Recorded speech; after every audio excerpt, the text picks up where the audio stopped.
Abra sua Bíblia no Salmo 114. E este será o texto da mensagem dessa noite. Salmo 114. Diz assim o nosso Deus através da sua palavra: Quando saiu Israel do Egito e a casa de Jacó do meio de um povo de língua estranha, Judá se tornou o seu santuário e Israel o seu domínio. O mar viu isso e fugiu, o Jordão tornou atrás, os montes saltaram como carneiros e as colinas como cordeiros do rebanho. Que tens, ó mar, que assim foges? E tu, Jordão, para tornares atrás?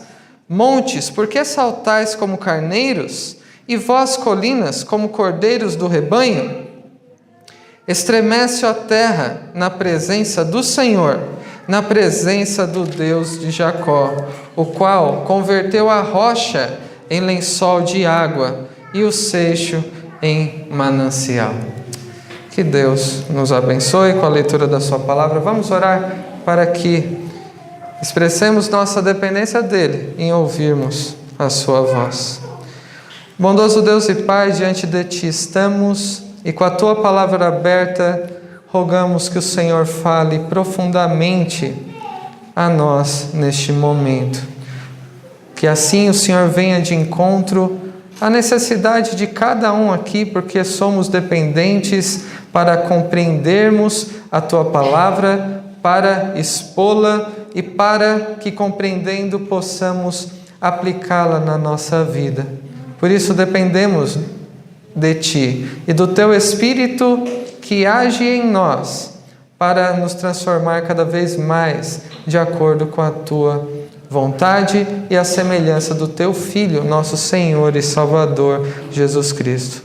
Rogamos que o Senhor seja propício a nós, pecadores, e que possamos hoje, ouvindo a sua voz, crescermos um pouco mais na graça e no conhecimento do Senhor, para que te glorifiquemos, sendo aquilo que o Senhor requer de nós e expressando gratidão pela salvação que o Senhor nos concedeste, e isso através de tudo que fizermos e de tudo que pensarmos ou dissermos. Essa é a nossa oração e a fazemos no nome santo do Senhor Jesus. Amém. Meus irmãos, esse salmo faz parte de um conjunto de salmos que era com muita frequência lembrado pelos nossos irmãos do passado de Israel, pelos judeus. Isso porque a partir do Salmo 113 até o Salmo 118, nós encontramos esse grupo de salmos que eram cantados durante a celebração da Páscoa. E eu creio que hoje é um momento oportuno para que, diante da mesa do Senhor, aquele momento em que a última Páscoa foi celebrada e a primeira ceia do Senhor foi instituída pelo nosso Mestre, nós podemos nos aproximar um pouco mais através do que significavam estes salmos para o povo da época do Senhor Jesus. Isso significa que possivelmente, na noite em que o Senhor Jesus foi traído, naqueles momentos antes de partir o pão e dar aos seus discípulos, e também tomar do cálice, o Senhor Jesus é provável que tenha cantado juntamente com os discípulos estes salmos. O Salmo 113 e o 114, eles tinham o costume de cantar antes da celebração da Páscoa. E a partir do Salmo 115 até o 118, eles cantavam após a celebração da Páscoa, e talvez é provável que o Senhor Jesus, após a ceia, tenha cantado estes que seguem depois do 114. Isso só para ressaltar a importância deste salmo no contexto bíblico, e é claro que cada salmo, cada parte da Escritura tem o seu valor e a sua importância, mas na noite de hoje, quando celebraremos Pela graça do Senhor, daqui a pouco, a ceia instituída pelo Senhor Jesus, podemos pensar naquilo que os discípulos e o nosso Mestre poderiam estar pensando naqueles momentos antes da celebração da Páscoa. Este salmo, em poucas palavras, ele relembra de uma forma muito bela e poética dos momentos do êxodo do Egito até a entrada na Terra Prometida. E são somente 8 versículos para nós. E é impressionante como o salmista ele tenha condensado aquilo que deveria estar na mente, ser relembrado do que significou a saída do Egito e do que significava a entrada na Terra Prometida, considerando que a nossa vida neste mundo, se somos salvos pelo Senhor Jesus, é uma peregrinação daqueles que não fazem parte desse mundo, mas que pertencem à pátria celestial. E que vivemos em um deserto até a chegada, a entrada do novo céu e da nova terra, que é a consumação deste descanso que a terra prometida representava. Qual seria então a importância desse salmo? 114, para nós, já que ele abrange desde a salvação e até o momento de chegada no novo céu e na nova terra.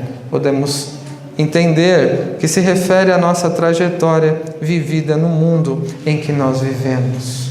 O salmista começa dizendo: quando saiu Israel do Egito e a casa de Jacó do meio de um povo de língua estranha, Judá se tornou o seu santuário e Israel o seu domínio. Essa é a primeira parte do salmo. E podemos ver como os 2 primeiros versículos são este início, e depois o 3 e o 4 são a outra parte, o 5 e o 6 a outra, e por último os versículos 7 e 8.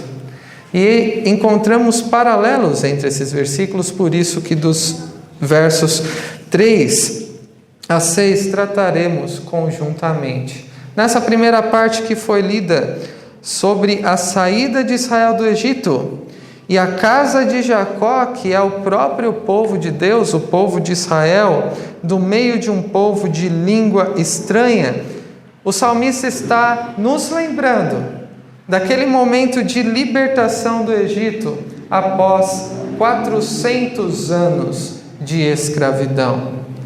Essa libertação é narrada no livro de Êxodo, e estudamos recentemente aqui no nosso estudo semanal. Esta escravidão no Egito não foi algo que saiu do controle daquilo que deveria ser. O próprio Deus, ao fazer aliança com seu servo Abraão, ele disse: sabe com certeza que a tua posteridade, a tua descendência será peregrina em terra alheia e será reduzida à escravidão e será afligida por 400 anos.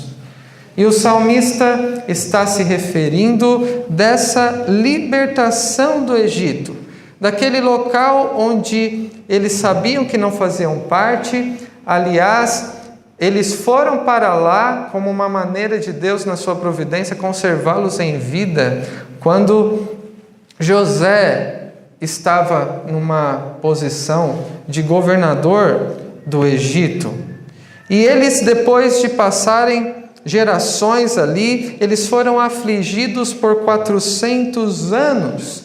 E nisso nós vemos que Deus, Ele não somente havia previsto, mas Ele havia determinado e havia demonstrado de forma exata por quanto tempo essa opressão por parte dos egípcios aconteceria, por 400 anos. Eles habitavam, assim como nós, que somos filhos de Deus, neste mundo, em um ambiente hostil, em um ambiente difícil, em que muitas vezes aquilo que é dito nós estranhamos, nós nos incomodamos. Mas vai além disso a mensagem de Êxodo, a libertação da qual o salmista se refere, aponta para a nossa realidade como a libertação do próprio pecado. A libertação que o Senhor nos concedeu, nos tirando das trevas para a sua maravilhosa luz. Após 400 anos, eu quero seguir o mais naturalmente possível o fluxo desse salmo, porque é importante, considerando a maneira poética em que ele foi redigido, e depois considerar algumas implicações para nós. Após esses 400 anos, Deus enviou Moisés para que falasse a Faraó. E nós conhecemos as 10 pragas que Deus usou para afligir o Egito.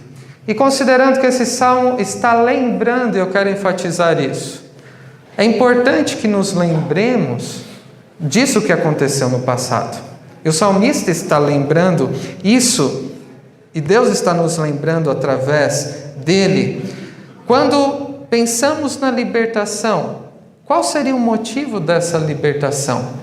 Qual foi o propósito de Deus em salvar o povo daquela opressão, daquela escravidão no Egito? Podemos pensar, eles estavam sofrendo, eles estavam sendo maltratados, mas quando o próprio livro de Êxodo nos relata o motivo para a libertação do povo do Egito, nós podemos compreender o propósito dessa salvação. Para entender melhor isso, deixe sua Bíblia marcada no Salmo 114 e abra em Êxodo, capítulo 8. E eu quero lembrá-los de uma das 10 pragas. Esta é a 4ª praga, a praga das moscas. E nela nós podemos compreender qual era o propósito de Deus estar libertando aquele povo da escravidão. O propósito principal. Em Êxodo 8, a partir do versículo 20, nós lemos: disse o Senhor a Moisés: levanta-te pela manhã cedo e apresenta-te a Faraó. Eis que ele sairá às águas. E diz-lhe: assim diz o Senhor, deixa ir o meu povo para que me sirva. Do contrário, se tu não deixares ir o meu povo, eis que eu enviarei enxames de moscas sobre ti, e sobre os teus oficiais, e sobre o teu povo, e nas tuas casas, e as casas dos egípcios se encherão destes enxames, e também a terra em que eles estiverem. Naquele dia, separarei a terra de Gósen, em que habita o meu povo, para que nela não haja enxames de moscas. E saibas que eu sou o Senhor no meio dessa terra. Farei distinção entre o meu povo e o teu povo. Amanhã se dará este sinal. Assim fez o Senhor, e vieram grandes enxames de moscas à casa de Faraó e às casas dos seus oficiais e sobre toda a terra do Egito, e a terra ficou arruinada com estes enxames. Chamou Faraó a Moisés e a Arão e disse: ide, ofereceis sacrifícios ao vosso Deus nesta terra. E respondeu Moisés: não convém que façamos assim, porque ofereceríamos ao Senhor nosso Deus sacrifícios abomináveis aos egípcios. Eis que se oferecermos tais sacrifícios perante os seus olhos, não nos apedrejarão eles? Temos de ir caminho de 3 dias ao deserto e ofereceremos sacrifícios ao Senhor nosso Deus, como ele nos disser. Então disse Faraó: deixar-vos-ei ir, para que ofereçais sacrifícios ao Senhor vosso Deus no deserto, somente que saindo não vades muito longe, e orai também por mim. Respondeu-lhe Moisés: eis que saio da tua presença e orarei ao Senhor. Amanhã estes enxames de moscas se retirarão de Faraó, dos seus oficiais e do seu povo, somente que Faraó não mais me engane, não deixando ir o povo, para que ofereça sacrifícios ao Senhor. Então saiu Moisés da presença de Faraó e orou ao Senhor, e fez o Senhor conforme a palavra de Moisés, e os enxames de moscas se retiraram de Faraó, dos seus oficiais e do seu povo. Não ficou uma só mosca, mas ainda esta vez endureceu Faraó o coração e não deixou ir o povo.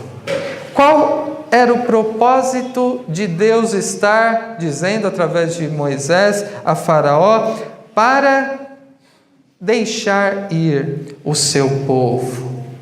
O versículo 20, você deve estar perguntando se era o 20, por que ler tudo isso? É importante que consideremos o contexto e a maneira como Deus conduziu as coisas por intermédio de Moisés. Mas já no versículo 20, o que Deus diz através de Moisés? Deixa ir o meu povo para que me sirvas. O propósito da libertação a que se refere o salmista é para que servisse ao Senhor naquela peregrinação que eles fariam no deserto.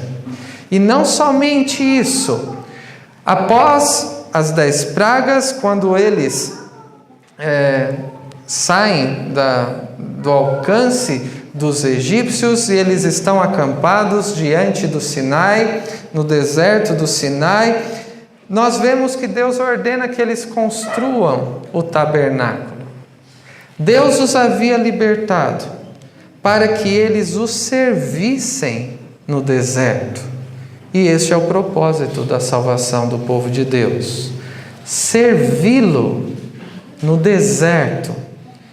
E além disso, Deus se fez presente e o tabernáculo aponta para isso. Deus estava presente, habitando com o povo. Deus também havia concedido a lei para que o povo fosse então governado pelo Senhor e para que eles pudessem ser santos, como Deus é santo. É isso que nós somos lembrados, a respeito disso que somos lembrados nesses 2 primeiros versículos que lemos. Quando saiu Israel do Egito e a casa de Jacó, do meio de um povo de língua estranha, Judá se tornou o seu santuário. Israel, o seu domínio. Deus libertou o seu povo para que este o servisse através da adoração, através das suas vidas, e habitou com eles, estava no meio deles, e eles estavam sempre com o centro ao redor do tabernáculo, estavam acampados ao redor do tabernáculo, e para que eles estivessem debaixo do seu domínio. Essa primeira parte nos lembra da libertação da escravidão, e que Deus habita no meio do seu povo, e que Deus habitando no meio do povo, o povo deve ser governado por Ele. Se fomos salvos por Deus, Deus ele habita, não somente próximo a nós, mas em nós, através do seu Espírito, e devemos desejar cada vez mais cumprir a sua vontade, estando no seu domínio, nos submetendo com humildade à vontade de Deus para a nossa vida. Mas o salmista continua, ainda relembrando daquilo que aconteceu após a libertação da escravidão, naqueles momentos em que eles estavam peregrinando no deserto, e o que aconteceu entre a libertação e até eles chegarem à terra prometida. E podemos dizer que essa segunda parte trata disso, porque no versículo 3 nós lemos: o mar viu isto. O quê? A libertação de Deus do seu povo, e pelo fato principalmente de Deus se fazer presente no seu povo, o mar vermelho.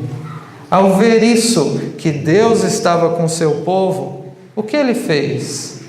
Ele abriu e, dando passagem para o Senhor passar juntamente com o seu povo. E não somente o mar, o Jordão tornou atrás. Este versículo 3 considera um período entre a abertura do Mar Vermelho na saída do Egito e a abertura do Rio Jordão na entrada da Terra Prometida. Deus estando com o seu povo, qualquer empecilho que se apresente para cumprir o propósito de Deus de cuidar do seu povo, ele se esvai.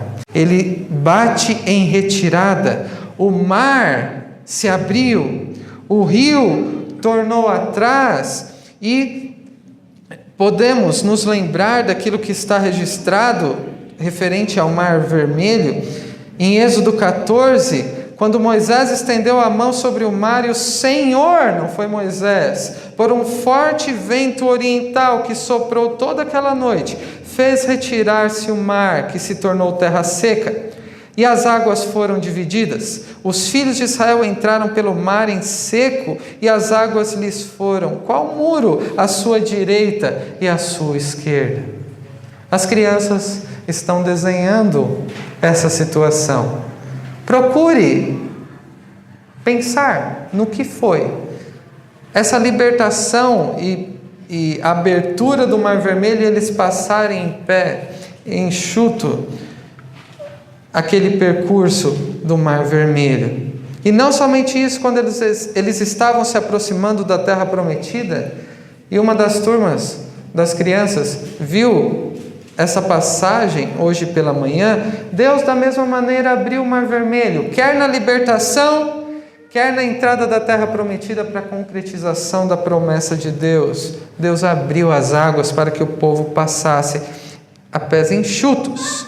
Em Josué 3, nós somos lembrados que, tendo partido o povo das suas tendas para passar o Jordão, levando os sacerdotes a arca da aliança diante do povo, e quando os que levavam a arca chegaram até o Jordão, e os seus pés se molharam na borda das águas, porque o Jordão transbordava sobre todas as ribanceiras todos os dias da cega, pararam-se as águas que vinham de cima, levantaram-se no montão, muito longe da cidade de Adã, que fica ao lado de Sartã, e as que desciam ao mar de Arabá, que é o mar salgado, foram de todo cortadas. Então passou o povo de fronte a Jericó.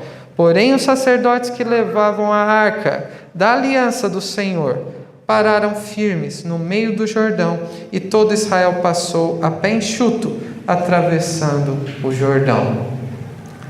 O Deus que havia os libertado, Ele abriu o Mar Vermelho para que eles pudessem continuar a sua caminhada e para que eles fossem protegidos dos egípcios que estavam atrás deles. E ao chegarem na Terra Prometida, mais um rio. O rio se abre porque a Arca da Aliança estava ali para que eles compreendessem que Deus estava habitando com eles. Por isso qualquer dificuldade estava se dissipando. E entre esse monte de águas do Mar Vermelho e do Rio Jordão, o que aconteceu? Versículo 4 do Salmo 114 nos diz: os montes saltaram como carneiros, e as colinas como cordeiros do rebanho. O salmista está se referindo a um momento marcante. É claro que ele não entra em detalhes de tudo que aconteceu entre a abertura do Mar Vermelho e do Jordão, mas foi um momento marcante para o povo. Quando eles estavam acampados no deserto do Sinai, diante do monte Sinai, e eles viram todo o monte estremecer. É sobre isso que o salmista está falando, os montes saltarem como carneiros e as colinas como cordeiros do rebanho. E por que o monte estremeceu? Porque saltou de um jeito assustador, como descreve aqui este salmo. Se voltarmos para Êxodo 19, veremos que ao amanhecer do terceiro dia, momentos antes de Deus conceder os 10 mandamentos, em que o povo começou a ouvir, mas disse a Deus falar, mas disse Moisés: vai você, porque se nós formos, a gente vai morrer. Eles ficaram apavorados, e o próprio Moisés ficou tremendo de medo. E o que estava acontecendo ali? Houve trovões, relâmpagos, uma espessa nuvem sobre o monte, muito forte canglor de trombeta, de maneira que todo o povo que estava no arraial se estremeceu. Os montes se estremeceram como um terremoto. E o próprio povo se estremeceu também. Todo o monte Sinai fumegava, porque o Senhor descera sobre ele em fogo. A sua fumaça subiu como fumaça de fornalha, e todo o monte tremia grandemente. O salmista está lembrando destes acontecimentos desde a libertação do Egito. Diante do monte Sinai, aquele momento pavoroso para eles, assustador, e depois quando Deus os estava inserindo na terra prometida, e ele, lembrando destes momentos, ele faz 4 perguntas, que estão nos versículos 5 e 6. Que tens, ó mar, que assim foges, e tu, Jordão, para tornares atrás? Montes, por que saltais como carneiros, e vós, colinas, como cordeiros do rebanho? Há um paralelo aqui, ele se refere ao mar, que já vimos, ao rio Jordão e ao monte. Por que eles estão reagindo dessa maneira? É uma linguagem poética de personificação dos montes, do rio e também do mar. E o próprio salmista, diante dessa manifestação do poder de Deus, ao se lembrar da história do povo de Deus, ele mesmo responde essas questões a partir do versículo 7, quando diz: estremece a terra na presença do Senhor, na presença do Deus de Jacó. Por que a terra estremece? Por que o rio se abriu? E por que o mar também se abriu? Porque o Senhor estava presente com o seu povo. Deus se fazendo presente, demonstrando o seu poder. Qualquer dificuldade que pudesse afligir o povo de Deus era dispersa, era retirada nesse ponto da história. Diante do Deus Criador e Todo-Poderoso, toda a terra estremece. Mares e rios se abrem, e poderosos se curvam. Quando Deus ele se faz presente, não há quem o possa impedir de cumprir o seu propósito, em agir em favor daqueles que lhe pertencem. E o mesmo Deus que criou todas as coisas, o Deus que é o Senhor da criação, mas também é o Deus de Jacó, de Israel, o Deus da igreja, o Deus que criou todas as coisas, Ele cuida do seu povo. Por isso que o salmista termina: o mesmo Deus que libertou o povo do Egito e que se manifestou poderosamente na abertura do mar e do rio e que fez tremer montes, é o Deus que habita no meio do povo e que cuida de detalhes pequenos, muitas vezes, como são considerados, como o fato de termos sede. O povo estava no deserto, tinha sede, e o que Deus fez pelo povo? Versículo 8 diz que converteu a rocha em lençol de água, e o seixo, um fragmento de pedra, em um manancial. Tem uma expressão de se tirar leite de pedra. Deus tirou água da pedra. E não é uma água, que dá para tomar como num bebedouro. Matou a sede de todo o povo, era um povo numeroso. É sobre isso que o salmista está lembrando até aqui.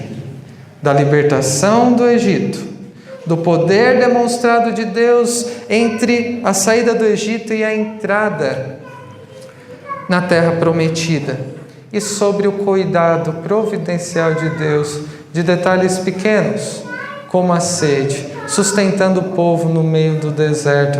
E isso tem muito a ver comigo e com você. E para demonstrar isso, eu quero concluir com algumas aplicações. O Salmo nos lembra da salvação que nos foi concedida, e é para isso que o Êxodo nos aponta. Fomos libertos do pecado, da escravidão do pecado, do próprio inferno. E Deus, Ele fez habitação em nós. Isso é o que o tabernáculo apontava também. Assim como os salmos eram com frequência entoados e de modo especial em momentos de Páscoa, eu e você precisamos lembrar da salvação que Deus nos concedeu. Não devemos nos acostumar com a mensagem do Evangelho de maneira que a tratemos como comum e não fiquemos impressionados com a salvação que Deus nos concedeu. O salmista está tratando de momentos da história que nos são familiares e também pode se tornar familiar assuntos referentes à salvação. Então precisamos ser lembrados frequentemente da salvação que nos foi concedida através de Cristo. Mas além de nos lembrarmos da maneira como Deus nos salvou, e você pode pensar nisso, sobre aquele momento da sua vida em que o Senhor te resgatou, em que você, ouvindo a mensagem do Evangelho sobre um Deus santo e justo que se ira, e sobre a realidade de que eu e você somos pecadores, e sem Ele, como foi cantado, estamos perdidos.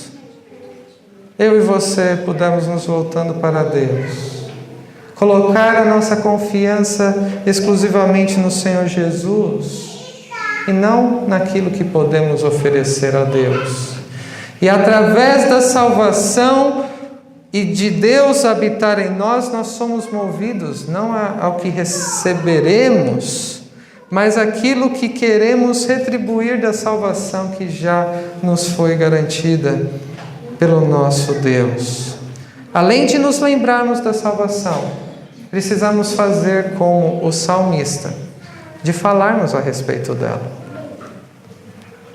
A percepção do salmista, inspirado por Deus para compreender os feitos de Deus do passado, o fizeram proclamar a respeito dessa salvação. Ele não se calou diante de tão grande salvação.